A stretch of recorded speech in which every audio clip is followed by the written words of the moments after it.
আজকে আপনাদের কাছে খুবই মজাদার একটা রেসিপি শেয়ার করব। আসসালামু আলাইকুম এভরিওয়ান, সবাই কেমন আছেন? আশা করছি ভালো আছেন। আমিও আলহামদুলিল্লাহ ভালো আছি। আজকে আপনাদের জন্য নিয়ে আসলাম চিংড়ি ভুনো রেসিপি। খুবই সহজে কিভাবে করবেন পারফেক্ট রেসিপি, এটা দেখে নেন।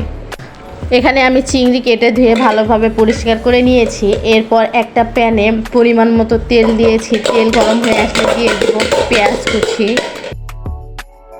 পেঁয়াজটা একটু লাল লাল করে ভেজে নিব। দেখুন আমার পেঁয়াজটা ভাজা হয়ে গিয়েছে। এই পর্যায়ে দিয়ে দিব পেঁয়াজ বাটা। পেঁয়াজ বাটা আমি 1 কাপ নিয়েছি। এখন ভালোভাবে নেড়ে ছেড়ে একটু কষিয়ে নিব।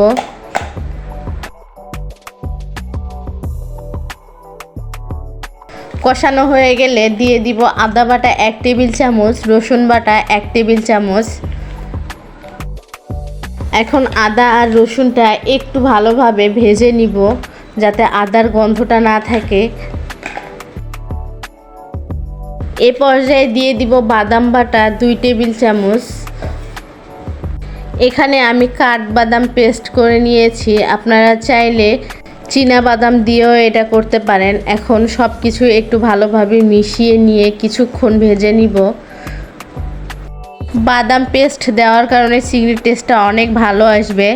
ভাজা হয়ে গেলে এই পর্যায়ে দিয়ে দিব হলুদ গুঁড়ো 1 টেবিল চামচ এবং মরিচ গুঁড়ো 1 টেবিল চামচ। মরিচটা আপনারা আপনাদের টেস্ট অনুযায়ী দিয়ে দিবেন। এখন দিয়ে দিব জিরা গুঁড়ো 1/2 টেবিল চামচ এবং ধনিয়া গুঁড়ো 1/2 টেবিল চামচ। দিয়ে দিব স্বাদ মতো লবণ। এখন সব কিছু উপকরণ একটু ভালোভাবে মিশিয়ে নিব।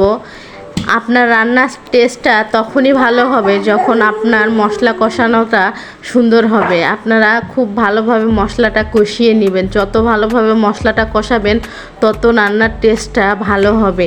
এখন মশলাটা কষানোর জন্য দিয়ে দিব সামান্য পরিমাণ পানি। পানি দেওয়া হয়ে গেলে নেড়ে ছেড়ে ভালোভাবে মশলাটা কষিয়ে নিব। মশলাটা আমি খুব ভালোভাবে কষিয়ে নিয়েছি। মশলা থেকে তেল ছেড়ে দিয়েছে দেখুন। এ পর্যায়ে দিয়ে দিব চিংড়ি মাছগুলো। আমি চিংড়ি মাছটা ভেজে নিইনি, আপনারা চাইলে ভেজে রান্না করতে পারেন। এখন চিংড়ি মাছটা ভালোভাবে মশলার গায়ে গায়ে লেগে নিব এবং মশলার সঙ্গে একটু কষিয়ে নিব। মশলার সঙ্গে প্রায় আমি 5 মিনিট ধরে চিংড়ি মাছটা একটু কষিয়ে নিয়েছি নেড়ে ছেড়ে। এ পর্যায়ে দিয়ে দিব পানি। পানিটা একটু অল্প পরিমাণে দিবেন, বেশি দিবেন না। পানিটা বেশি দিলে আপনার চিংড়িটা বেশি রান্না যদি হয়ে যায় তাহলে শক্ত হয়ে যাবে। চিংড়ি রান্না করতে বেশি সময় লাগে না।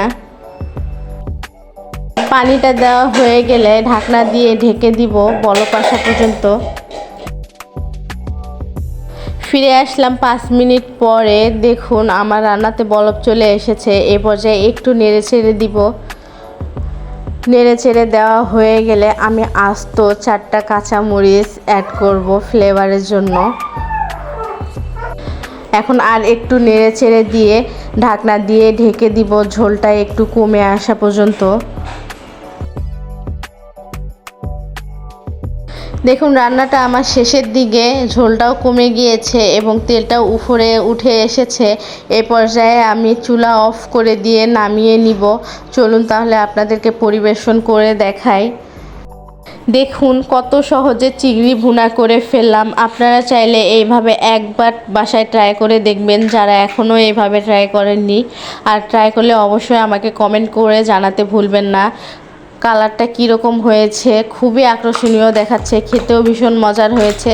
আজকে এই পর্যন্ত, আবারও অন্য কোনো রেসিপি নিয়ে আপনাদের মাঝে চলে আসবো। সেই পর্যন্ত সবাই ভালো থাকবেন, সুস্থ থাকবেন। আল্লাহ হাফেজ।